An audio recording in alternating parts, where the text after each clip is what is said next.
దయగలిగిన మీ నామానికి స్తుతులు స్తోత్రములు చెల్లిస్తున్నాం.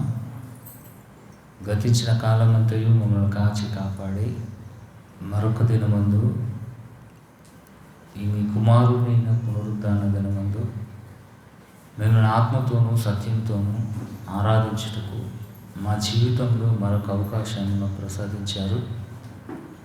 నిన్నటి వరకు ఎడతెరపు లేకుండా వర్షం, రాత్రి వరకు దేవా, ఈరోజు మీ పిల్లలుగా సంఘంగా కూడుకోవడానికి మంచి వాతావరణాన్ని ప్రసాదించినందుకై మీ కృతజ్ఞతలు చెల్లిస్తున్నాం. దేవా, ఇంకా రానివారు త్వరగా మీ సన్నిధికి వచ్చేట కృప చూపమని మీ యొక్క మాటలను మేము ఆలోచించుకొని చూడగా తగిన బుద్ధిని, తగిన జ్ఞానాన్ని మాకు అందరికీ ప్రసాదించి నడిపిస్తూ యేసుక్రీస్తు వారి ప్రశస్తమైన నామమున ఈ ప్రార్థన మీకు సమర్పించి బ్రతిమలాడి వేడుకుంటున్నాం తండ్రి, ఆమేన్. చేరువచ్చిన దేవుని పిల్లలందరికీ మన ప్రభు అయిన యేసుక్రీస్తు వారి పేరట శుభములండి. ఎలా ఉన్నారు? అందరూ బాగున్నారని కోరుకుంటున్నాను. మరి ఈరోజు దేవుడు మనకు ఒక చట్టాన్ని ఇచ్చాడు. ఆ చట్టమే 66 పుస్తకాల గ్రంథం. ఆ గ్రంథంలో నుండి ఒక వచనాన్ని మనం ఆలోచించుద్దాం. యోహాను గారు రాసిన పత్రిక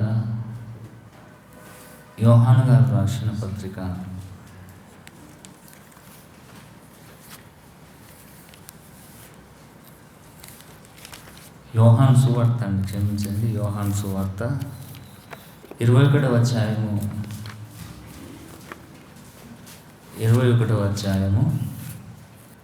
19వ వచనాన్ని ఒకసారి మనం చాలా జాగ్రత్తగా చదువుదాం. యేసుక్రీస్తు వారు చనిపోయి సమాధి చేయబడి తిరిగి లేచి తన శిష్యులైన అపోస్తలుల దగ్గరికి వచ్చి తను తాను కనపరుచుకొని ఇక మరలా పరలోకానికి ప్రయాణం కట్టే సమయం అవుతుంది. అప్పుడు తన శిష్యులకు కొన్ని మెలకువలు చెప్పడం, అందులో ఎక్కువగా ప్రేమిస్తున్న పేతురు గారితో సంభాషిస్తున్నాడు. పేతురు, నీవు నన్ను ప్రేమిస్తున్నావా? ఎస్, ప్రేమిస్తున్నా. అయితే నీవు నా గొర్రెలను కాయమన్నాడు. 3 సార్లు అతన్ని అడిగినప్పుడు 3వసారికి చిరాకు పడతాడు. ఏంటి ప్రభువా, నేను ప్రేమించినది మీకు తెలియదా? నేను నిజంగా నేను ప్రేమిస్తున్నప్పుడు నా గొర్రె పిల్లలను ఖాయమని చెప్పడం జరుగుతుంది. ఇక 21వ అధ్యాయం 19వ వచనంకు చదివినట్టయితే, అతడు ఎట్టి మరణం వలన దేవునిని మహిమపరచును దానిని సూచించి ఆయన ఈ మాటలు చెప్పాను. మనిషికి మరణం తప్పుతుందండి. ఈ లోకానికి వచ్చిన ప్రతి ఒక్క వ్యక్తి శారీరకంగా ఉండిపోకూడదు.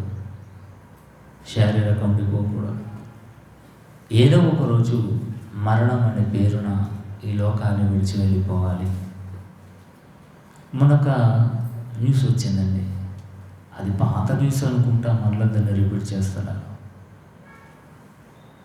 కర్ణాటకలో ఒక ఆయన అండి, అప్పటికి 170 సంవత్సరాలని చెప్తున్నారు. 170 సంవత్సరాల నుంచి బ్రతుకున్నాడండి పెద్ద ఆయన. వంగిపోయాడు. మరణం అటాన్ని మర్చిపోయిందట. వీళ్ళు సెటైర్లు వేస్తున్నారు. మరణము ఈ కాకను మురారి, ఆయన పేరు మురారి అండి. 170 సంవత్సరాలు. నిజంగా అండి, చాలామంది 60-70 బ్రతుకుతే మహా అయిపోతుంది ఈ రోజుల్లో. 80 బ్రతుకుతే అధిక బలం ఉన్న ఎడల 80 అన్నాడు దేవుడే. ఆ 80 ప్లస్ 170 సంవత్సరాలు. మరణము ఇతన్ని మర్చిపోయింది కనుక అందుకే ఇతడు వెళ్ళడం లేదు. మరణం ఎవరిని మర్చిపోదండి. ఎవరిని మర్చిపోరు. భూమి మీదకి వచ్చిన ప్రతి ఒక్క వ్యక్తి మరణము చూడక బ్రతుకు నరుడెవడన్నాడు. కీర్తన గ్రంథము 89వ అధ్యాయము. ఇది ఎలా ఉంచండి, కీర్తన గ్రంథము ఒకసారి బైబిల్ తీయండి. ఏది కూడా దేవుని పిల్లలారా మన ఆలోచనతోటి బైబిల్ పదాలకు మనం జోడించొద్దు. ఏది మనం నేర్చుకున్నా దేవుడు ప్రతి ఒక్కటి ఇందులో రాసి పెట్టాడన్న సంగతి మనం తెలుసుకోవాలి. 89వ అధ్యాయము 48వ వచనం. కీర్తన గ్రంథము 89వ అధ్యాయము 48వ వచనం. మరణము చూడక బ్రతుకు నరుడు ఎవడు అన్నాడు. నరుళ్ళే చనిపోతారండి. నరులు ఏంటండి, ఆడవాళ్ళని ఏమంటారండి, నారీలు చనిపోరు అనుకోకండి. వాళ్ళు చనిపోతారు, వీళ్ళు చనిపోతారు.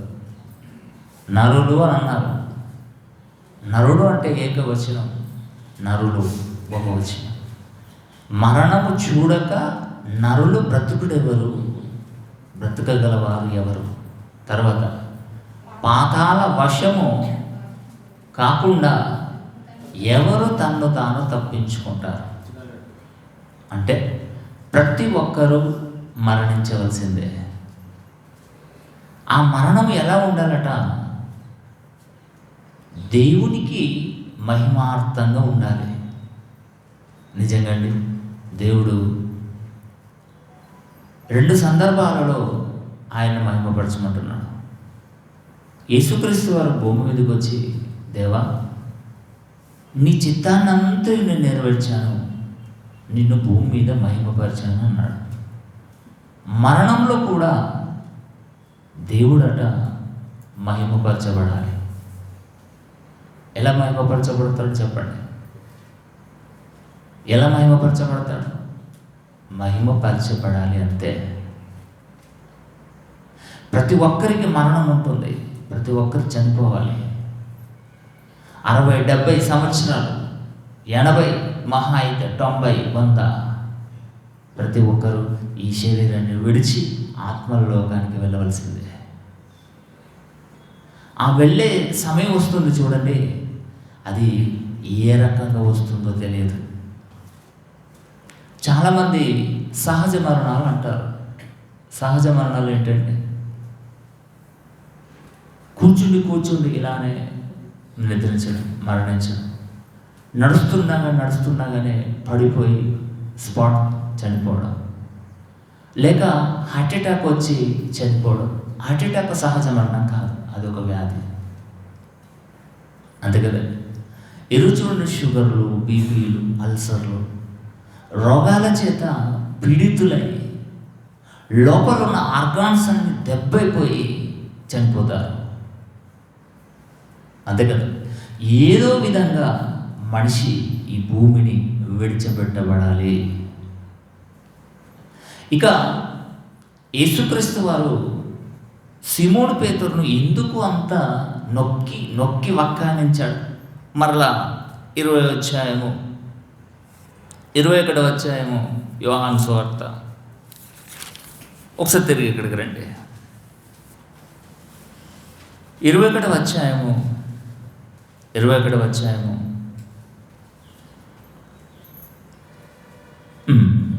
వచనం చదువుదామండి.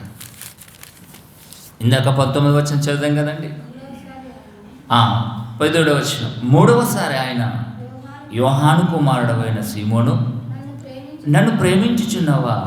అతన్ని అడిగాను, నన్ను ప్రేమించుచున్నావా అని 3వసారి తన్ను అడిగినందుకు పేతురు వ్యసనపడి, ప్రభువా నీవు సమస్తము ఎరిగిన వాడవు, నిన్ను ప్రేమించుచున్నానని నీవే ఎరుగుదు అని ఆయనతో చెప్పాను.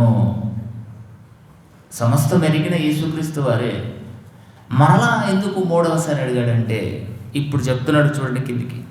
యేసు, నా గొర్రెలను మేపుము. పేతురు, నువ్వు యవనుడవై ఉండినప్పుడు నీ అంతట నీవే నడుము కట్టుకొని నీకు ఇష్టమైన చోటికి నువ్వు వెళ్తావు. యవన దశలో ఉన్నప్పుడు బలంగా ఉన్నప్పుడు రక్తం నిజంగా అండి ఉరుకులాడినప్పుడు అండి ఎక్కడంటే అక్కడ మనం పరిగెత్తుతాం, ఎక్కడంటే అక్కడ మనం వెళ్ళిపోతాం. మరొక దశ వస్తుంది, ఆ దశే ముసలి దశ. ఆ ముసలి దశ అప్పుడట మన పరిస్థితి ఎలా ఉండిపోతుందట యేసుక్రీస్తు వారు చెప్పాడండి. యేసుక్రీస్తు వారే చెప్పాడండి. ఏమంటే చెప్తున్నాడు చూడండి, నువ్వు యవనుడు ఉన్నప్పుడు నీ అంతట నీవే నడుము కట్టుకొని నీకు ఇష్టమైన చోటికి నువ్వు వెళ్తావు. నీవు ముసలివాడైనప్పుడు నీ చేతులు నీవు చాచుదువు, వేరొకడు నీ నడుము కట్టి నీకిష్టం చోటికి నిన్ను మోసుకొని పోనని నీతో నిశ్చయంగా చెప్తున్నాను. నీకు ఇష్టం కాని చోటుకు వాళ్ళు తీసుకుని వెళ్తారట. అంటే ఈ మాటకు మనం ఎలా అర్థం చేసుకోవాలి? బ్రతుకున్నప్పుడు యవనంలో ఉన్నప్పుడు దేవుడిని మహిమపరచాలి, మన మరణంతో కూడా దేవుడిని మహిమపరచబడాలి. మరి పేతురు గారిని ఎందుకు టార్గెట్ చేశాడు? పేతురు గారిని ఎందుకు టార్గెట్ చేశాడు? పేతురు గారి చేత తన బండ మీద తన సంఘాన్ని కట్టించుకోవాలి. యవనగా ఉన్నప్పుడు కట్టుతాడు. 3000 మందితో సంఘం ఆరంభమైంది భూమి మీద. ఇక సిమోను పేతురు, నీకు ముసలితనం ఒకటి వస్తుంది. ఆ ముసలితనంలో నువ్వేం చేస్తావు? నువ్వేదో చేయాలనుకుంటావు కానీ నీకు చేత కాదు. ఎక్కడికో వెళ్ళాలనుకుంటావు కానీ నిన్నెవరు తీసుకెళ్ళరు. అంతే కదండి. ఇప్పుడు పరిస్థితి చూడండి, చాలా పెద్ద మనుషులు, అయ్యా నేను చర్చికి వెళ్ళాలన్నది కానీ నన్ను ఎవరు తోలుకుని వెళ్ళడం లేదు. అదే నీకు బలం ఉన్నప్పుడు, నువ్వు యవనస్తులో ఉన్నప్పుడు నీ అంతటి నీవు వచ్చావు. ముసలితనం వచ్చింది, ముసలి దశ. ఆ ముసలి దశ అప్పుడు ఎవరిని తీసుకొని వస్తారు? ముసలిదాన్ని తీసుకొని వచ్చడం అవసరమా? ముసలిని తీసుకొని వచ్చి మనకు అవసరమా? మరి నీ పరిస్థితి ఏంటి? నీ పరిస్థితి ఏంటి? ముసలి దశ వచ్చేటప్పుడు మన పరిస్థితులు ఏంటి చెప్పండి? ఎప్పుడైనా ఆలోచించారండి? లేదండి మాకు పిల్లలు ఉన్నారండి, మా పిల్లలు మమ్మల్ని మోసం చేయరండి అని అనుకుంటున్నారా? భ్రమపడుతున్నారండి. మరి సీమోను పేతురు గారికి భార్య ఉంది కదండి, విశ్వాసురాలైన భార్యను వెంటబెట్టుకొని కేఫా వలె ఎలాగైతే సువార్త ప్రకటనలు వెళ్ళారో మేము కూడా వెళ్ళడానికి మేము కూడా హక్కుదారులమే అని పౌలు గారు దేవునండి సీమోను పేతురు గారైన భార్యను గురించి అక్కడ వర్ణించాడు. మరి భార్య ఉంది కదా, ముసలితనంలో భార్య ఉంది కదా, భార్య వలన ఓదార్పు జరగదా? జరగదు. వాక్యముల నుండి జరగబోయే సంగతులను ఎలా వివరించాడంటే చదివినప్పుడు అండి మతిపోద్దండి. భక్తులైన వారు, దేవా చిన్ననాట నుండి మీ యందు భయభక్తులను నేను బ్రతికాను, యవన దశలో మీ నామాన్ని మహిమపరిచాను, మీ చిత్తాన్ని నెరవేర్చాను, ఇక వృద్ధాప్య దశ వచ్చింది, ఏంటి నా పరిస్థితి? ఏ రోగమైనా రావచ్చు. సహజ మరణం చాలా తక్కువ అండి ఈ రోజుల్లో. అసలే ఈ పాయిజన్ ఫుడ్ తింటున్నప్పటి నుండి ఆర్గన్స్ అన్నీ చెడిపోతున్నాయి. ఎప్పుడు ఏది రిపేర్ వస్తుందో, ఈ బండినే గుడారం అనే బండి ఎప్పుడు షెడ్డులో పడిపోతుందో ఎవరు కూడా తెలియడం లేదండి. ఉన్నట్టుగానే హాస్పిటల్కి ఎత్తుకుని వెళ్ళి హాస్పిటల్లో అడ్మిట్ చేస్తారండి. ఆలోచించండి. ఎప్పుడైతే వర్షాలు పడ్డాయో, వర్షాలు పడిన నాట నుండి దారుంటపోయే రోగాలన్నీ మనుషుల దగ్గరికి వస్తున్నాయండి. అందుకని మున్సిపాలిటీ వారు ఏమంటున్నారంటే, మీరు నివసిస్తున్న వసతులు పరిశుభ్రంగా ఉంచుకోండి, దోమలు రాకుండా చేసుకోండి, ఈగలు వాలకుండా చూసుకోండి అని ఎన్నో జాగ్రత్తలు చెప్తున్నారు. ఎన్ని జాగ్రత్తలు చెప్పినా అది ఏది రావాల్సిందో ఖచ్చితంగా వచ్చి తీరుతుంది. మరి యేసుక్రీస్తు ఇంత అలర్ట్గా చెప్పినప్పుడు మరి పేతురు గారు ఏదైనా అలర్ట్ అయ్యాడా? ఒకసారి పేతురు గారు రాసిన 2వ పత్రిక చూద్దామండి. పేతురు గారు రాసిన 2వ పత్రిక 1వ అధ్యాయము పేతురు గారు రాసిన 2వ పత్రిక 1వ అధ్యాయము 13వ వచనాన్ని చదువుదామండి. మన ప్రభు అయిన యేసుక్రీస్తు వారు ఆ యోహాను సువార్త 21వ అధ్యాయము 17, 18, 19 నాకు సూచించిన ప్రకారము నా గుడారం అనే ఈ శరీరము వృద్ధాప్య దశలోకి రాబోతుంది.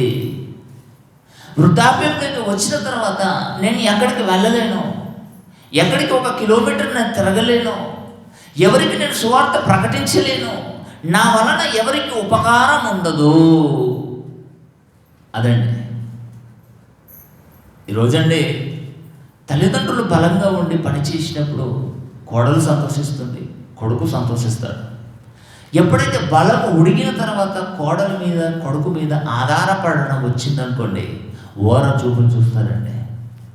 ఏ అమ్మాయి అని పిలిచినా పలకదండి, ఒకసారి 2 సార్లు 3 సార్లు పలకాలి, పిలవాలి.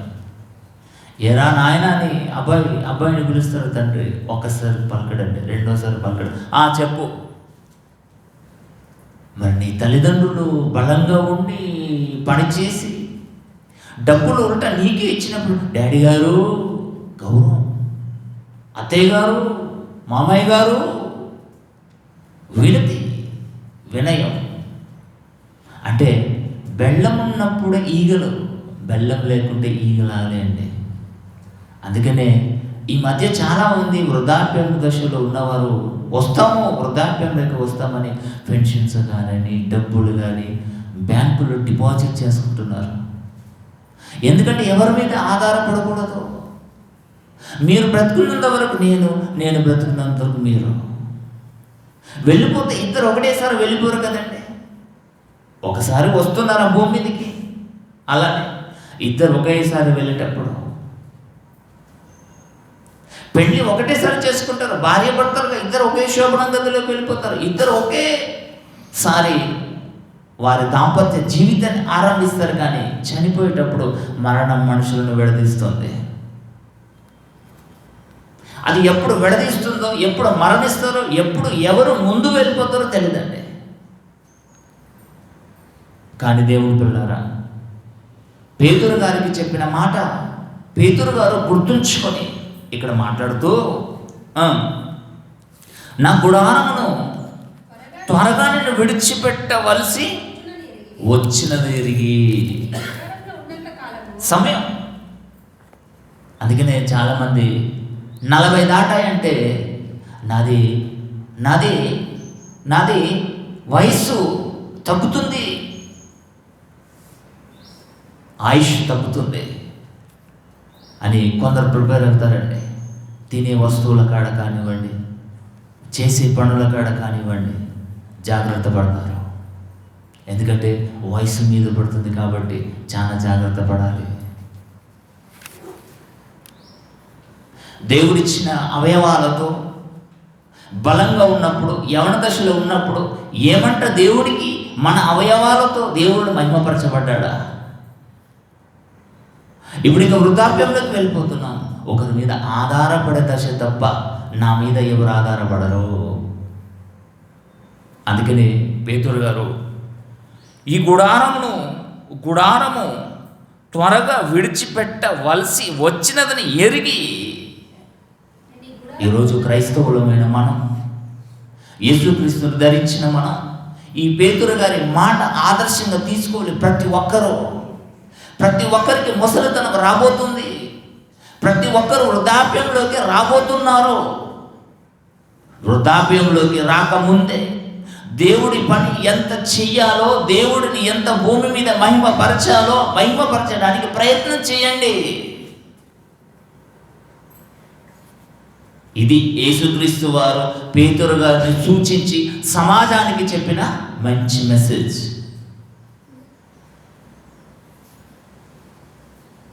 ఎన్ని సంవత్సరాలైనా లేండి, తర్వాత చూద్దాంలేండి, అప్పటికి నువ్వు ముసలోడు అయిపోతావు, ముసల్దానం అయిపోతావు. అప్పుడు నీ వల్ల ఎవరికి ప్రయోజనం చెప్పండి? ప్రయోజనం లేని సమయంకి వచ్చేసరికి దేవుడికి ఎలా ప్రయోజనం అవుతాం?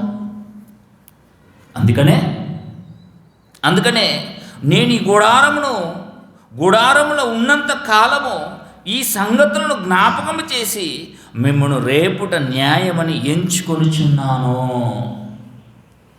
అంటే మరణం నాకు సంభవిస్తుంది. ముసలితనం వచ్చిన తర్వాత కూడా ఈ గుడారంలో ఉన్నంత కాలమట పత్రికలు వ్రాసి నా మాటల చేత మిమ్మల్ని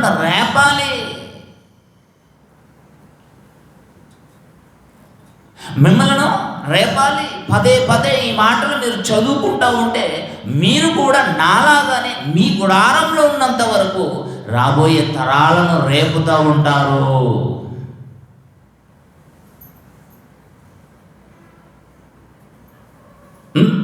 నేను మృతి పొందిన తర్వాత కూడా మీరు నిత్యము వీటిని జ్ఞాపకము చేసుకొనున్నట్లు జాగ్రత్తగా చేతును. అంటే ముసలితనంలో కూడా పేతురు గారు పత్రికలు వ్రాసి, ఈ పత్రికలు చర్మపు కాగితాల మీద వ్రాసి భద్రపరిచాడు.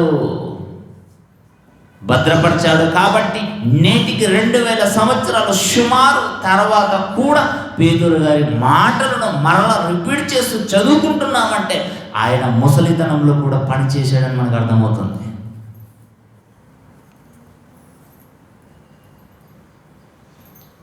దేవుడి పిల్లలారా, ఒక మనుషులు ఒక న్యూస్ అండి. భక్తులట సహజ మరణాలే పొందుతారట. భక్తులు, దేవుని సేవకులు, దైవజనులు సహజ మరణాలే పొందాలట. ఒకవేళ పొందకపోతే భక్తులు కారా, దైవజనులు కారా, ప్రవక్తలు కారా, దేవుని సేవకులు కారా? ఆదికాండం నుండి ప్రకటన గ్రంథం వరకండి సహజ మరణాలు చాలా తక్కువ అండి. యాక్సిడెంట్లోనే చనిపోతున్నారు, లేకపోతే వారికి వారే బలవంతంగా ఇందులో ఉన్న ఆత్మను పంపిస్తున్నారు. అవి ఆత్మహత్యలను పేరు పెట్టారు. ఇకపోతే దేవుని పిల్లలారా, సహజ మరణాలు ఎలా ఉంటాయి చెప్పండి. ఇందాక నేను 2-3 సందర్భాలు చెప్పాను కదండి. కూర్చుండి ప్రశాంతంగా తిని ఆవని బేగు తీసి అలానే పడిపోతారు, అంతే కదా. ఆయన అవుతున్నాడు వీడు. కొందరండి టాయిలెట్లోకి వెళ్తారు, ఇరుగుబడి అక్కడ చనిపోతారండి. అయిపోయాయి. అరే బాత్రూమ్కి వెళ్ళాడు, తిరిగి వస్తాడేమో అనుకుంటే డోర్ లాకే ఉంది, దడా కొడతారు. కానీ పోయిండు, బాడీ ఉంది కానీ బాడీలోని చేత వెళ్ళిపోయి మళ్ళీ డోర్ బద్దలు కొట్టి ఆ శవాన్ని తీసి పాతి పెట్టేస్తారు. కొందరండి వాకింగ్ చేస్తూ, కొందరు ఎక్సర్సైజ్ చేస్తూ చనిపోతారండి. అవి సహజ మరణాలు. మొన్న జాన్సన్ మిత్రులు గారండి, జాయింట్ డైరెక్టర్ BOA, మా ప్రియుడు మా అన్నగారు హార్ట్ అటాక్తో చనిపోయాడండి. వాళ్ళ భార్య ఒడిలోనే పడి కన్నుమూశాడండి. పెయిన్ వచ్చేసింది. ఆ భక్తులకు హార్ట్ అటాక్ రావచ్చునా అని ప్రశ్నించారు. ఎందుకు రాకూడదు? అడ్డమా? హార్ట్ అటాక్ అడ్డమా? భక్తులకు, వాక్యోపదేశకులకు రోగాలు అడ్డమా? సేవకులకు యాక్సిడెంట్లు అడ్డమా? గత చరిత్రలో నుండి ప్రయాణాలు చేస్తున్నప్పుడు, జీవ ప్రయాణం చేసినప్పుడు యాక్సిడెంట్ అయింది. కొందరికి చెయ్యి ఇరిగింది, ఒకరికి చెయ్యి డ్యామేజ్ అయింది, ఒకరు స్పాట్ డెడ్ అయ్యారండి. ఎలా మరణించమన్నది కాదక్కడ. మరణంతో కూడా దేవునికి మహిమపరచబడాలి, దేవుడు గణపరచబడాలి. ఎట్టి మరణంతో నీవు నన్ను మహిమపరుస్తావు అని పేతురు గారిని అడిగినప్పుడు, ఎలా మహిమపరచాలి నిన్ను? బ్రతికున్నప్పుడు నా జీవితంలో దేవుడు మహిమపరచబడాలి, ఆయన చిత్తాన్ని నెరవేరుస్తూ, ఆయన ఇష్టాన్ని నెరవేరుస్తూ. మరణంలో కూడా దేవుడు మన పట్ల మహిమ చెందాలి అంటే నిజంగా ఎలా మహిమ చెందుతాడండి? ఆలోచించండి. ఒక మాట చూద్దామండి. తిమోతికి రాసిన రెండవ పత్రిక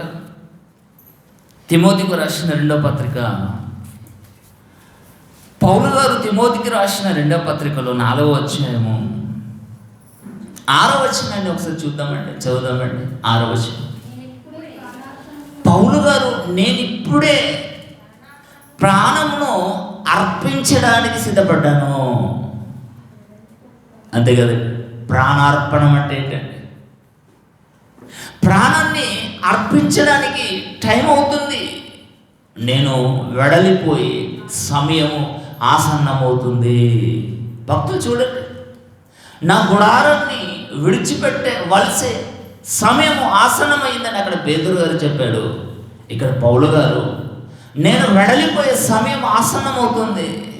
మంచి పోరాటాన్ని పోరాడాను. నా పరుగును కడముట్టించి తిని నా విశ్వాసాన్ని నేను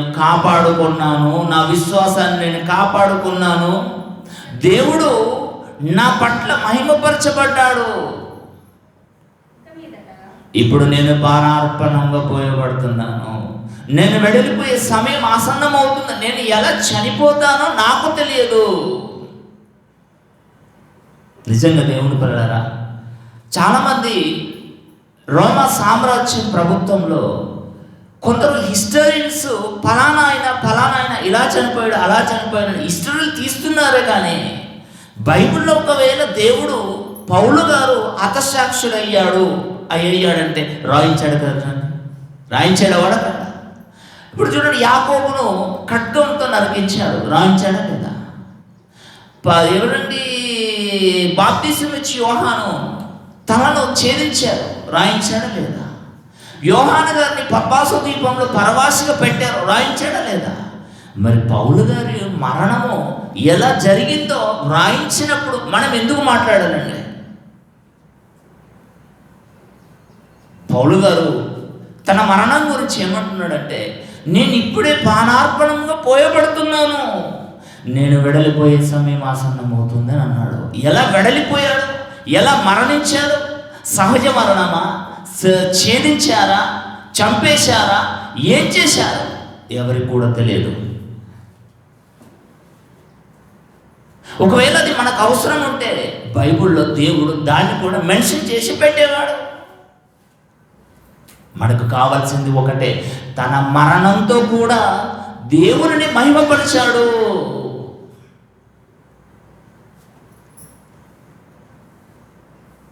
ఆలోచించండి, అంతే కదండి.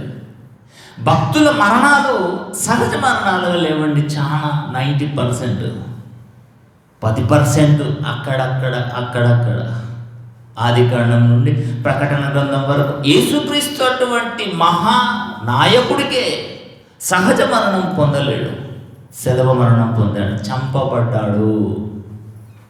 అంతే కదండి, చంపబడ్డాడు. మరి మనకు కూడా సహజ మరణం దక్కుతుందని మనం ఎందుకు ఊహించుకోవాలి? మనం ఎందుకు కలకనాలి? ఏ రోగం మనల్ని అటాక్ చేస్తుందో ఎవరికి తెలుసు? ఏ యాక్సిడెంట్లో మనం చనిపోతామో ఎవరికి తెలుసు? ఏ తెగులు మన గుడారానికి సంభవించి హరించకపోతుందో ఎవరికి తెలుసు? చెప్పండి.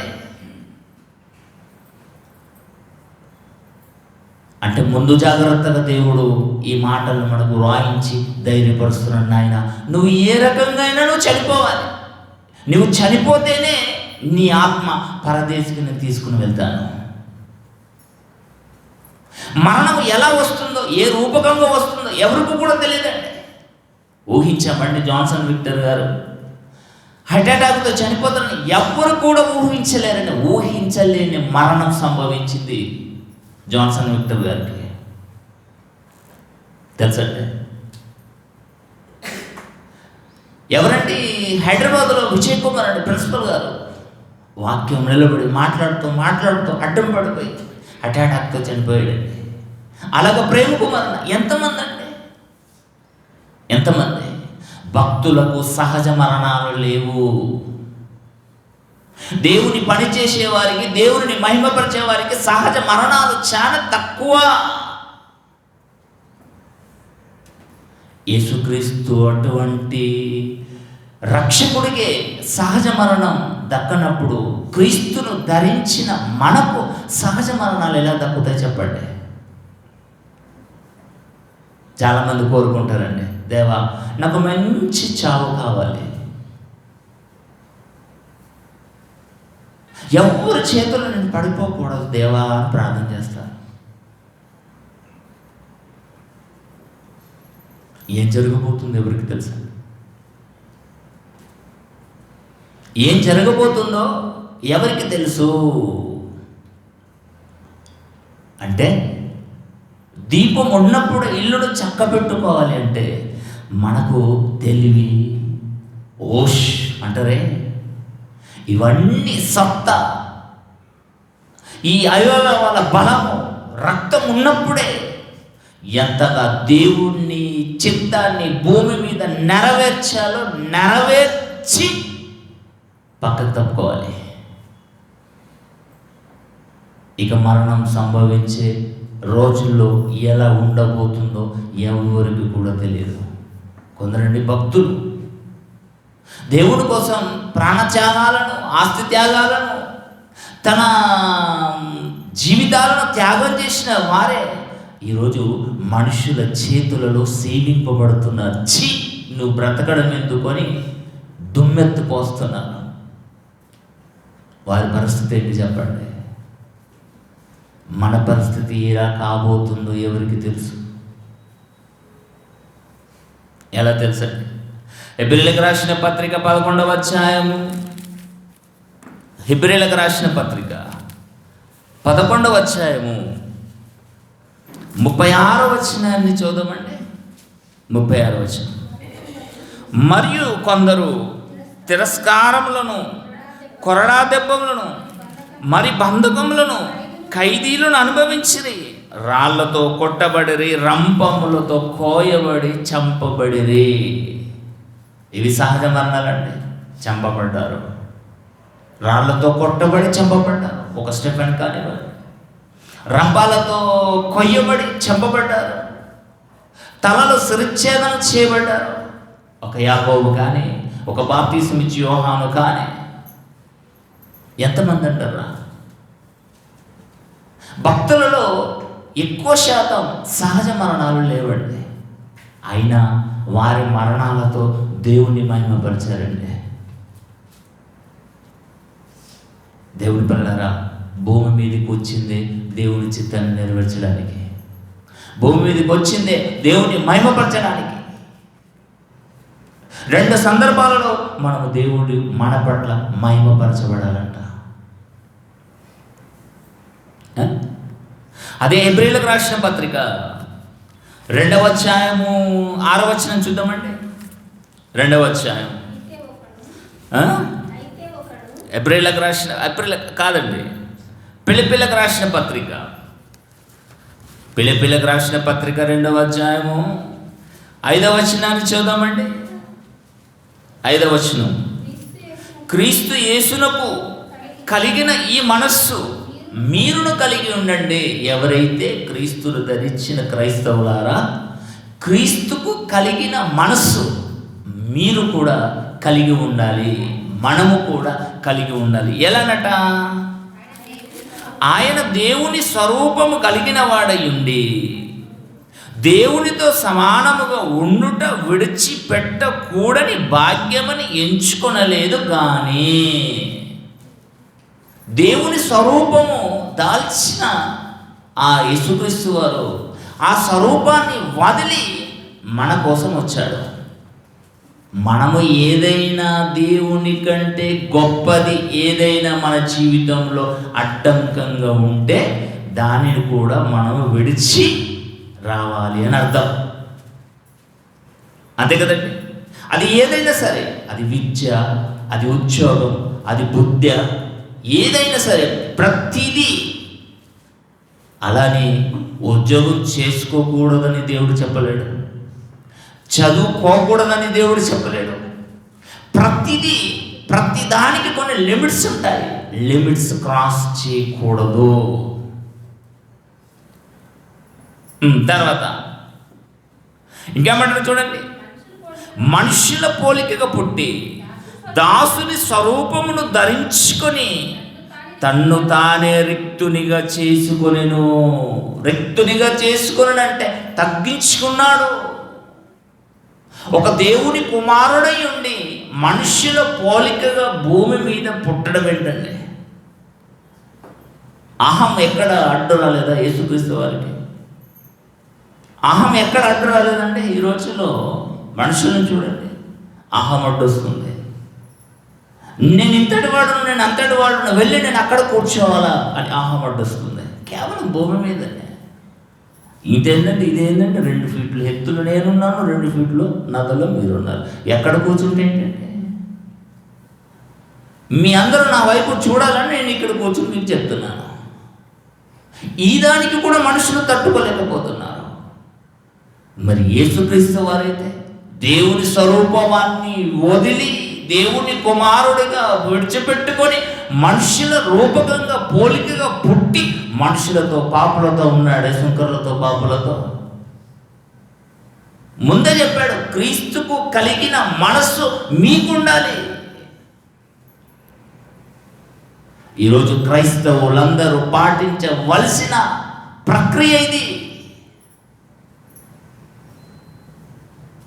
ఇంకా చూడండి కిందికి, మరియు ఆయన ఆకారమందు మనుషులుగా కనబడి మరణము పొందునంతగా, అనగా శిలవ మరణము పొందునంతగా విధేయత చూపిన వాడై తన్ను తాను తగ్గించుకొనెను. అంటే చివరికి యేసుక్రీస్తు వారికి కూడా మరణము సంభవించింది.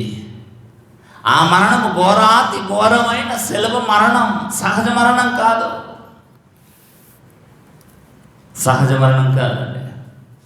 దేవుడు తలుచుకుంటే దేవుని పిల్లారా లోకానికి ఏ రీతిగా అయినా రక్షణ తీసుకుని రావచ్చు.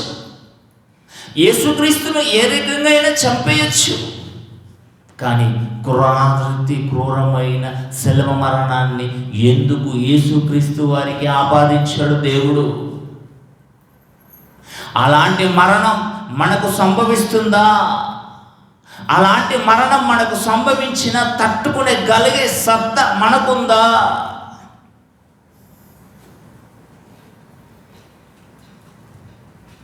క్రీస్తుకు కలిగిన మనసును మీరు కూడా మనము కూడా కలిగి ఉండాలి. అంటే క్రీస్తులో కూడా మనము పాలిభాగుడుగా కావాలి. క్రైస్తవ్యం అంటే ఆషామాషి కాదు దేవుని పిల్ల. క్రైస్తవ్యం అంటే సందర్భానికో టైంపాస్కో దానికి కాదు. క్రీస్తును మనం ధరించాము అంటే క్రీస్తును పోలి మనం నడుచుకోవాలి. క్రీస్తుకే సహజ మరణం కలగలేదు, మనకెలా కలుగుతుంది సహజ మరణం చెప్పండి? సహజ మరణం అసంభవం కలగడం చాలా తక్కువ పర్సెంట్ అండి. కానీ ఏ ఒక్క విషయంలో కూడా దేవునిని మనము దూషించకూడదు.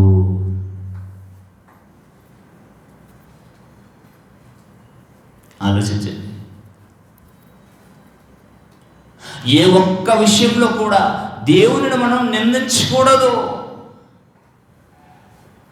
ఇప్పుడు బాగున్నాం, ఆరోగ్యం బాగుంది, నడుస్తున్నాం, చక్కగా చూస్తున్నాం. మరి గుడారము విడిచిపెట్టే సమయంలో ఎంత క్షీణత ఉంటుందో, లేవలేని పరిస్థితి, చూడలేని పరిస్థితి, నడవలేని పరిస్థితి. అప్పుడు దేవుణ్ణి దూషిస్తామా, నిందిస్తామా? దేవుణ్ణి మహిమపరుస్తామా? దేవుడి మన వలన మహిమపరచబడతాడా? ముందుంది ముసళ్ళ పండుగ.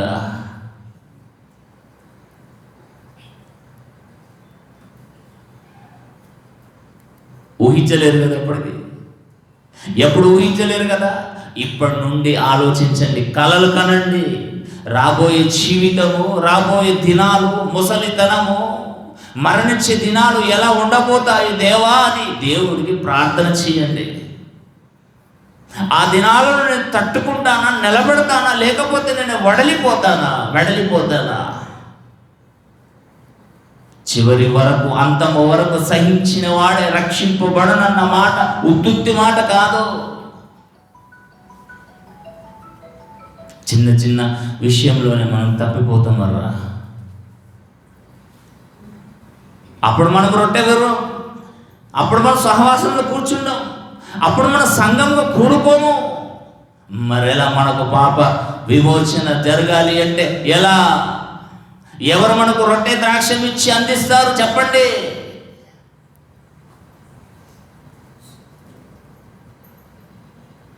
ఎవరు ఆలోచిస్తున్నారండి? గతం గురించి ఎవరు ఆలోచిస్తున్నారు? రాబోయే దాని గురించి ఆలోచించండి. గతం గురించి మర్చిపోండి. భయంకరమైన దినాలు రాబోతున్నాయి. ఆ దినాలలో మనం నిలబడతామా, నిలదొక్కుంటామా లేదా అనేది ప్రతి ఒక్కరూ బలంగా పునాది వేసుకుని పెట్టుకోనండి ఇప్పుడే. కనుక భక్తులకి సహజ మరణాలు లేనప్పుడు మనం ఒకవేళ భక్తుల లిస్టులో మనకు ఉంటేనండి సహజ మరణం మనకు కూడా ఉన్నదండి. ఆలోచించండి దేవుడి పిల్లలు. ఇంకొక మాట చూడండి, అదే ఫిలిప్పీలకు రాసిన పత్రిక 2వ అధ్యాయము 26వ వచనం చదువుదామండి. 26వ వచనం 24 చూడండి. 24 నేను శీఘ్రంగా వచ్చేదాన్ని ప్రభువును బట్టి నమ్మువాడను, నాతోటి మరియు నా సహోదరుడును జతపనివాడును నా తోడి యోధుడును మీ దూతయు నా అవసరమునకు ఉపచరించిన వాడనైన ఎపఫ్రొదీతును మీ యొద్దకు పంపుట గచ్చమననుకుంటుంది. ప్రయాణాలు చేసేటటువంటి పాపం ఇతను ఉరకడమే, ప్రయాణించడమే, పరిగెత్తడమే, నడవడమే, నడిచి ఇటు పౌలు గారి నుంచి సమాచారం ఇప్పుడు సంఘానికి రావాలి, సంఘం నుండి సమాచారం పౌలు గారికి చేరాలి. మీ దూత నా అవసరాల నిమిత్తము ఏమన్నాడండి? నా అవసరాల నిమిత్తము ఉపచారించిన వాడునైన ఎపఫ్రొదీతును మీ యొద్దకు పంపుట అగత్యమని అనుకుంటుని అతడు రోగి ఆయను. కాయలపడ్డాడండి. దేవుని పనిలో అలసిపోయి కాయలపడ్డాడు. ఎక్కడ ట్రీట్మెంట్? ఎవరు ట్రీట్మెంట్ ఇవ్వగలరు చెప్పండి? ఎవరు ఇప్పించగలరు చెప్పండి? కింద అంటున్నాడు చూడండి, అతడు రోగి ఆయను మీరు వింటిరి కనుక అతడు మిమ్మును అందరిని చూడ మిగల అపేక్షించగలవాడై విచారపడుచుండెను. నిజంగా అతడు రోగి చావునకు సిద్ధమై ఉండెను. దేవుని పనిలో ప్రయాణం చేసి పరిగెత్తి నడిచి అలసిపోయి రోగగ్రస్తుడయ్యాడండి ఎపఫ్రొదీతు. ఇంకా కిందికి చూడండి, నిజంగా అతడు రోగి చావునకు సిద్ధమై ఉండెను కానీ దేవుడు అతన్ని కనికరించెను. అతన్ని మాత్రమే కాదు, నాకు దుఃఖము మీద దుఃఖము కలుగుటకై నన్ను కనికరించెను. కాబట్టి మీరు అతన్ని చూచి మరలా సంతోషించు నిమిత్తము నాకున్న దుఃఖము తగ్గు నిమిత్తం అతను శీఘ్రముగా పంపితిని. నా ఎడల మీ ఉపచర్యలో ఉన్న కొదువను తీర్చుటకై అతడు తన ప్రాణముకైనను లక్ష్య పెట్టక క్రీస్తు యొక్క పని నిమిత్తము చావునకు సిద్ధమై ఉండెను. మరణములో కూడా క్రీస్తు పనిలో దేవునికి మహిమకరంగా ఉండాలి. భక్తులండి వీరి గురించి బైబిల్లో రాయబడిందంటే భక్తులు, వీరిని మీరు ఆదర్శంగా తీసుకోండి. బైబిల్లో చెడ్డవారి పేరు రాయబడింది, మంచివారి పేరు రాయబడింది. చెడ్డవారిని చూచి మీరు వారిలా బ్రతకకండి, మంచివారిని చూచి వారిలా బ్రతకండి.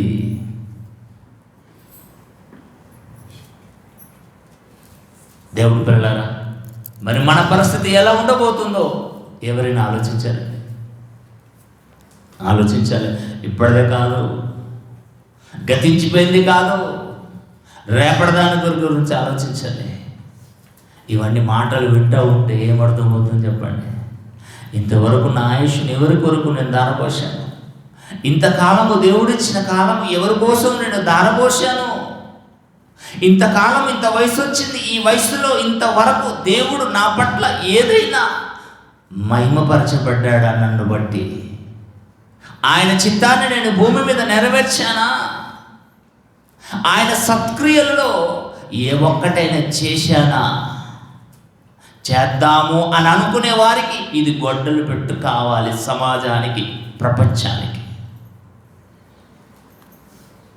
రేపు చూద్దాంలేండి, వచ్చే నెల చూద్దాంలేండి, వచ్చే సంవత్సరం చూద్దాంలేండి. నీ వచ్చే కాలము నీకు గడ్డు కాలం రాబోతుంది బిడ్డ. నువ్వు లేవలేని పరిస్థితుల్లో ఉంటావు బిడ్డ. నువ్వు నడవలేని పరిస్థితుల్లో ఉండబోతున్నావు. నీకొకరి సహాయము కావాలి, నీ ఒకరి మీద ఆధారపడబోతున్నావు. ఎవరి ఆధారము లేకుండా, ఎవరి మీద ఆధారపడకుండా ఉన్న కాలములోన ఎంతవరకు దేవుడికి నీ వలన మహిమ దక్కాలో దక్కించుకోండి.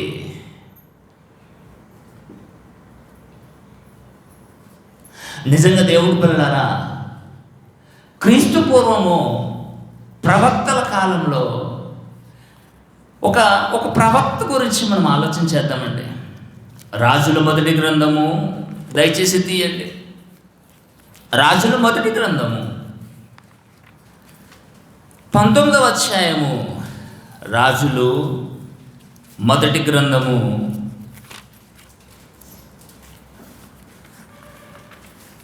19వ అధ్యాయము. ఒకసారి 4వ వచనాన్ని మనం చదువుదామండి. రాజులు మొదటి గ్రంథము 19వ అధ్యాయం 4వ వచనము. తాను ఒక దినము అరణ్యములో ఒక దిన ప్రయాణము అరణ్యంలోనికి పోయి ఒక బదరి వృక్షం క్రింద కూర్చుండి మరణాపేక్ష గలవాడై, నేను మరణించాలి, చాలు, నేను మరణించాలి, సరిపోతుంది దేవా, నాకు సహజ మరణం కావాలి, ఎవరి చేతుల్లో నేను మరణించకూడదు. అలా ఎందుకు మాట్లాడుతుందో తెలుసండి. ఒకసారి 19వ అధ్యాయము మొదటి నుంచి చదువుతూ ఉంటే అక్కడ ఆ మాటను మాట్లాడేది ఎవరు, దేవుడికి ప్రార్థన చేస్తుంది ఎవరన్నది మనకు క్లారిటీగా ఏర్పడుతుంది. చూడండి, ఏలియా చేసినదంతయు, అతడు ఖడ్గము చేత ప్రవక్తలందరినీ చంపించిన సంగతియు ఆహాబు యెజెబెలునకు తెలియజెప్పగా, యెజెబెలు ఒక దూత చేత ఏలియాకు ఈ వర్తమానం పంపెను, రేపు ఈ వేళకు నేను నీ ప్రాణమును నీవు ఎవరినైతే చంపించావో వారిలో ఒకరి ప్రాణము వల్ల చెయ్యని ఎడల దేవుడు నాకు గొప్ప అపాయము కలుగజేయుగాక.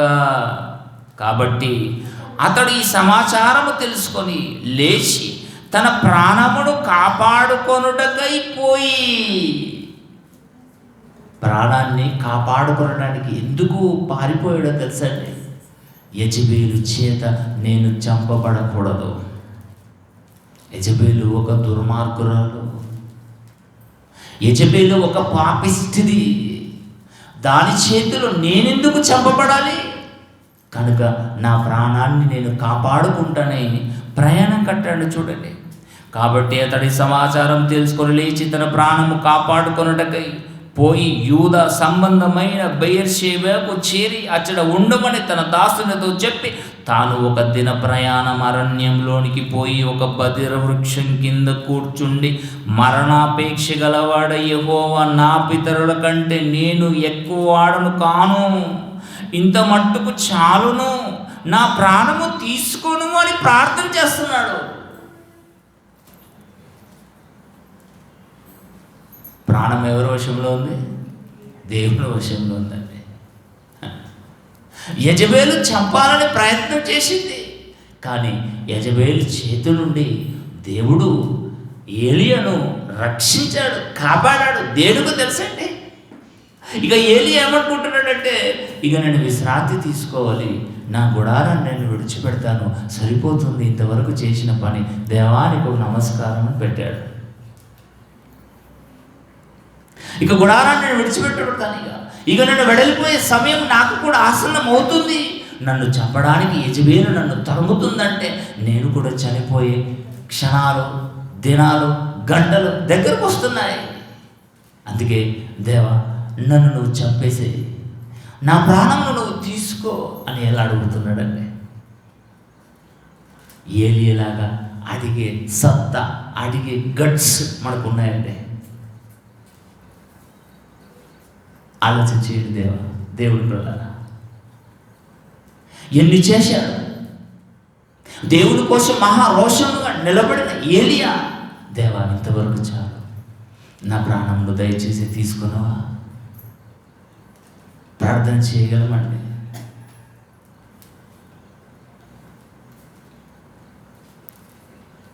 సోమవారం అండి, సోమవారం అయింది, నైట్ విపరీతమైన చలండి. ఎన్ని దుప్పట్లు కప్పున ఆగలేదండి. నేను అనుకున్నాను, టైం దగ్గరకు వచ్చింది, దేవా ఇప్పటి వరకు నేను ఏమేమి చేశానో మీకు తెలుసు, ఇక తీసుకోండి తండ్రి అని దేవుడికి ప్రార్థన చేస్తున్నాను. అంతే. నా ఆత్మను దేవా క్రీస్తు వారి పేరట మీ చేతికి అప్పగిస్తున్నాను అని ప్రార్థన చేస్తున్నాను. అంతే. అంత భయంకరమైన చలండి.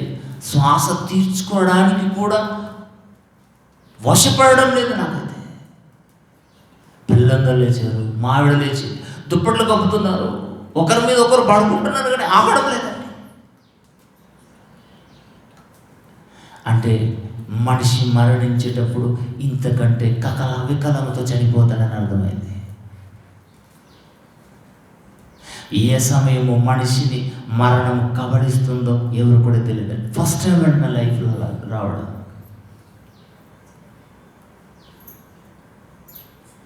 అనుకున్నాను, దగ్గర పడింది, దేవా సంతోషంగా వస్తాను.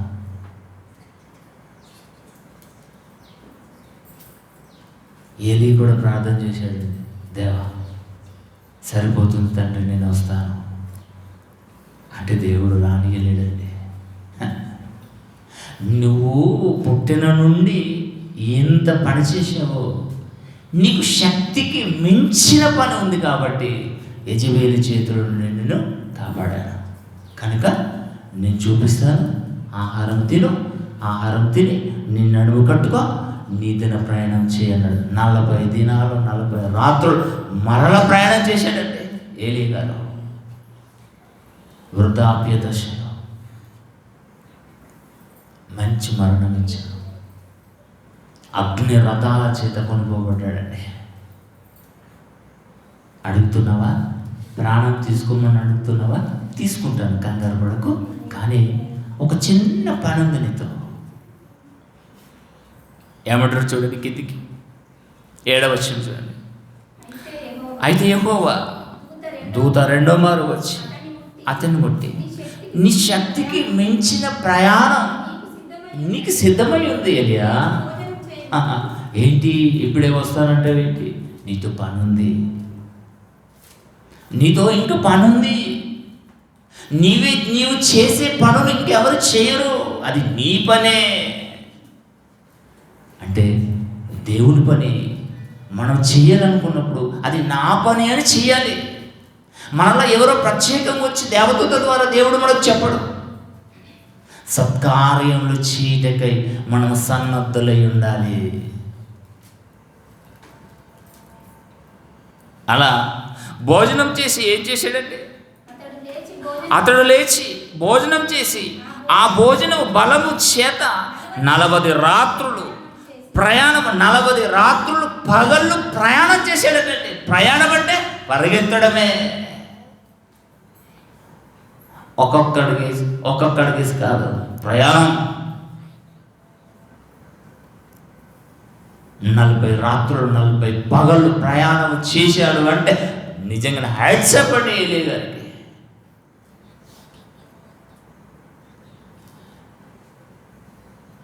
ఇంకొక ప్రవక్త ఉన్నాడండి, చూసుకుందాం, ముగించుకుందాం. అదే రాజులు 2వ గ్రంథము, రాజులు 2వ గ్రంథము 13వ అధ్యాయం. ఎందులో ఇస్తున్నారా? రాజులు 2వ గ్రంథము 13వ అధ్యాయము 14వ వచనమండి. రాజులు 2వ గ్రంథము 13వ అధ్యాయము 14వ వచనం. అంతటా ఎలీషా ఏలియా గారు దుప్పటి చేత యోర్దాను నదిని కొట్టి అవతలికి వెళ్ళిపోయారు. ఆయన వెళ్తుండగా అగ్ని రథాలు ఆయన తీసుకుని వెళ్తుండగా ఆయన దుప్పటి ఎలీషా గారి చేతకు వచ్చింది. తండ్రి, నాయన, నీలో ఉన్న ఆత్మలు కొంత పాలున కివ్వని మొరపెట్టాడు ఎలీషా గారు. ఏలియా గారి మనస్సును పుణుకుపుచ్చుకొని వచ్చినవాడు ఎలీషా. భయంకరుడండి ఎలీషా గారు. ఎలీషా బోడివాడు, బోడగుండు. నడుస్తున్నాడండి రోడ్ పంట. నడిచినప్పుడు పిల్లలట బోడివాడు ఎక్కి వచ్చాడు, బోడివాడు ఎక్కి వచ్చాడు అనగానే మహారోషం వచ్చింది. అడవిలో నుండి రావాలి, వెలుగు పంటలు వెళ్ళి తినిపోవాలని అంతే. వచ్చేసి పట్టుకొని వెళ్ళి తినిపోయాయి. చనిపోయిన వారిని సైతం లేపినవాడు ఎలీషా గారు. ఎన్నో సూచక క్రియలు, ఎన్నో అద్భుత క్రియలు చేశాడు ఎలీషా గారు. భక్తుడు, దైవజనుడు, ప్రవక్త. అయినా ఏమైందటండి? 14వ వచనం చూడండి. అంతటా ఎలీషా మరణకరమైన రోగము చేత పీడితుడై ఉన్నాడు. పీడించింది రోగం, మరణకరమైన రోగం అంటండి. దానికి మందు లేదా? మందు లేదు. ఒకవేళ దేవుడు స్వస్థపరిస్తే స్వస్థపరుస్తాడు, కానీ దేవుడు పట్టించుకోలేడు. ఎందుకంటే ఒక గొప్ప ప్రవక్త అయినా, దేవునికి గొప్ప ప్రవక్త అయినా, ప్రజలకు ప్రవక్త అయినా, దేవుడికి దైవజనుడిగా మారినా, ప్రజలకు దేవుడికి ప్రవక్త, దైవజనుడు, సేవకుడు, ఒక గొప్పవాడు. నయోమాను కుష్ఠుడు బాగు చేశాడంటే 7 మార్లు మునిగి నువ్వు రా, పసిపిల్ల దేహం కంటే నీకు బాగుంటుంది అన్నాడు. ఒకే మాట. అటువంటి గొప్ప ప్రవక్తను మరణకరమైన రోగము చేత పీడింపబడి చనిపోయాడండి. మనమెంత? మరణము చూడక బ్రతుకు నరుడెవడు? ఆ మరణము ఏ రకంగా వస్తుందన్నది ఎవరికి తెలుసు? రోగం రావచ్చు, తెగులు రావచ్చు, యాక్సిడెంట్లు పోవచ్చు, ఇరిగిపోవచ్చు, తెగిపోవచ్చు, ఎలాగైనా పోవచ్చు.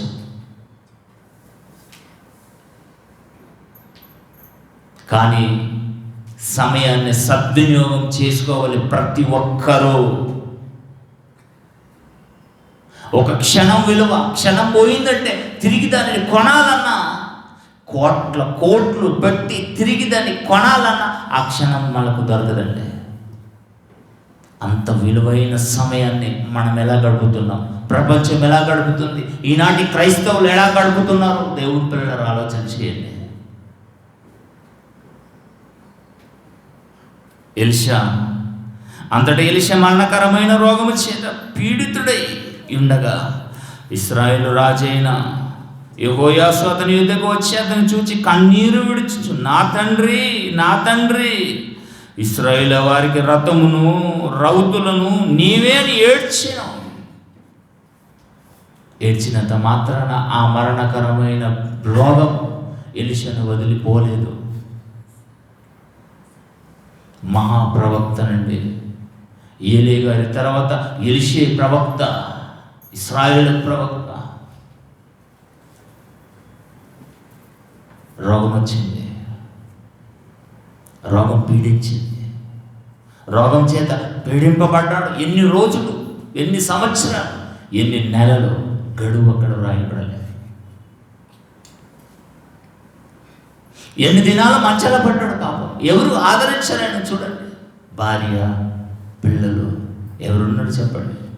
తల్లిదండ్రులను ముద్దు పెట్టుకొని వచ్చేసాడు, అంతే. ఏలీని వెంబడించాడు.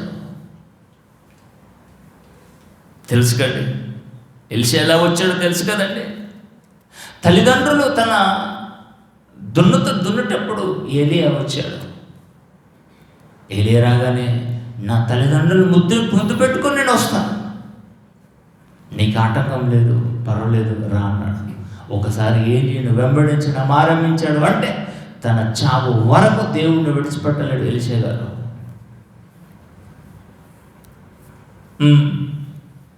17వ వచనం, అందుకు ఎలీషా నీవు వింటిని నీ బాణములు తీసుకోమని అతనితో చెప్పగా అతడు వింటిని బాణములు తీసుకొని నీ చెయ్యి వింటి మీద ఉంచుకోమని అతడు ఇశ్రాయేలు రాజుతో అతడు అనగా అతడు తన చెయ్యి వెంటి మీద ఉంచినప్పుడు ఎలీషా తన చేతులను రాజు చేతి మీద వేసి తూర్పు వైపు ఉన్న కిటికీని విప్పమని చెప్పగా అతడు విప్పెను.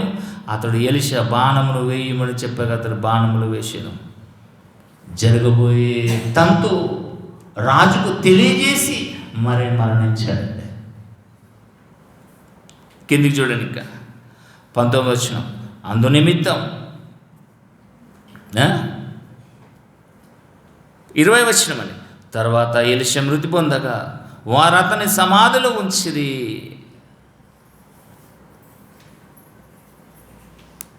ప్రవక్తలు వారి మరణాలు, దైవ భక్తులు, దైవ జనులు, దైవ సేవకులు ఎలాంటి మరణాలు పొందారో నిజంగా ఇన్ని సందర్భాలను ఈరోజు మనం చూసుకున్నాం, తెలుసుకున్నాం. యేసుక్రీస్తు వారికి దక్కలేదు సహజ మరణం, మనకెలా దక్కుతుంది? కనుక చాలా జాగ్రత్తగా అలర్ట్గా ఉండాలి ప్రతి ఒక్కరు. అలానే సహజ మరణం దక్కదు కదా, ఏదో ఒక రోజు చనిపోవాలి కదని ఈజీగా తీసుకోకండి, నిర్లక్ష్యం చేయకండి. ఈ దేహాన్ని, దేవుడిచ్చిన దేహాన్ని దేవునికి ఆలయంగా మలచండి. దేవుడి ఆలయంలో దేవుడే ఉండాలి తప్ప ఇంకెవరు ఉండకూడదు. నాకంటే ఎక్కువగా ఎవరు నీవు ప్రేమించినా నీవు నాకు పాత్రలు కావు, పాత్రరాలు కావన్న యేసుక్రీస్తు అనే మాట చనిపోయేంత వరకు ప్రతి ఒక్కరూ గుర్తుంచుకోవాలి. నువ్వు దేనిని ఎక్కువ ప్రేమించిన దేవుడిని ప్రక్కన పెట్టి నువ్వు విగ్రహారాధికురాలువే. అవి పనుల, అవి రక్త సంబంధుల, అవి చుట్ట సంబంధుల, అది లోకం, ఏదైనా సరేనండి. యేసుక్రీస్తు వారి కంటే ఎక్కువగా ఇదేని ప్రేమించకూడదు. గుడారాన్ని విడిచిపెట్టే సమయం ఆసన్నమవుతున్న కొలది గుడారంలో ఉన్నంత కాలం రాబోయే తరాలకు మనం ఏమి చెయ్యాలి, వారిని ఎలా ప్రిపేర్ చేయాలి, వారిని ఎలా సిద్ధపరచాలి, వారి కోసం ఒక ప్లాట్ఫామ్ సిద్ధం చేయాలని ఆలోచించాలి దేవుని ప్రజలారా.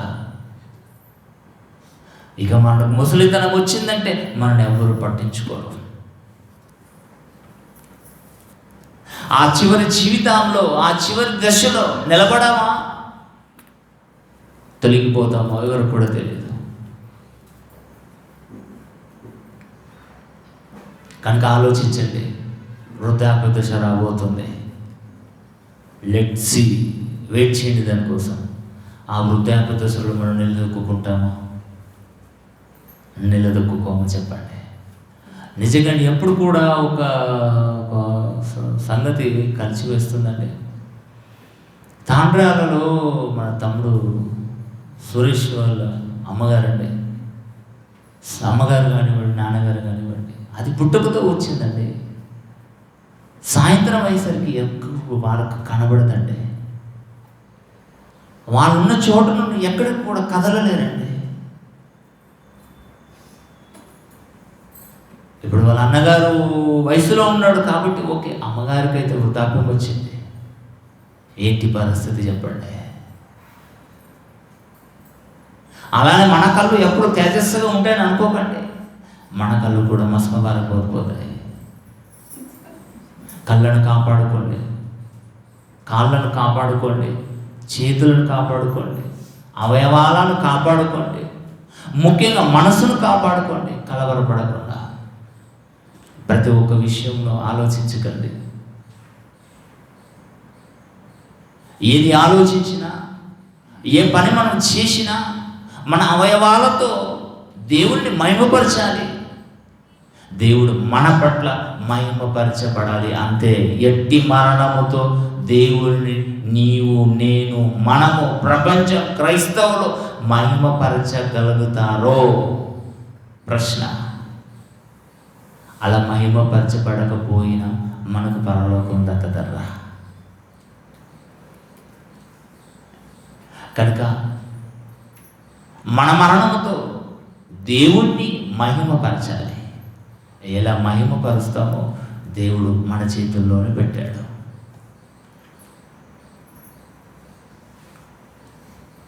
ఓకేనండి, ప్రార్థన చేసుకుందాం. మహోన్నతుడమైన మా తండ్రి, మీ మహోన్నతమైన పాదాలకు వందనం చెల్లిస్తున్నాం. మంచి మాటలు మాకు వినిపించారు. విన్న మాటలు మేము మర్చిపోకుండా మీ మాటల ప్రకారము మమ్మల్ని మేము అణుచుకొని, మమ్మల్ని మేము తగ్గించుకొని, మమ్మల్ని మేము దేవా మీ వాక్యంతో సరి చేసుకొని, మీ కుమారులను మా రక్షకుడు క్రీస్తు వారి మనసును కలిగి క్రీస్తు వారిని దేవ పోలి నడుచుకుంటూ గొప్ప చూపును వేడుకుంటున్నాం. తరలి వచ్చిన పిల్లలందరినీ జ్ఞాపకం చేసుకోరండి. ఇంత గొప్ప జ్ఞానాన్ని మాకు నేర్పించిన తండ్రి గారికి మించి ఆరోగ్యం, ఆయుష్యం ప్రసాదించండి. Joint directors, deputy directors, additional deputy directors, principals, coordinator ప్రతి ఒక్కరిని మీరు పేరు పేరు వరుసగా మీరు జ్ఞాపకం చేసుకోండి. క్రీస్తు వారి పేరట ఈ ప్రార్థన మీకు సమర్పించి వేడుకుంటున్నాం తండ్రి. ఆమేన్.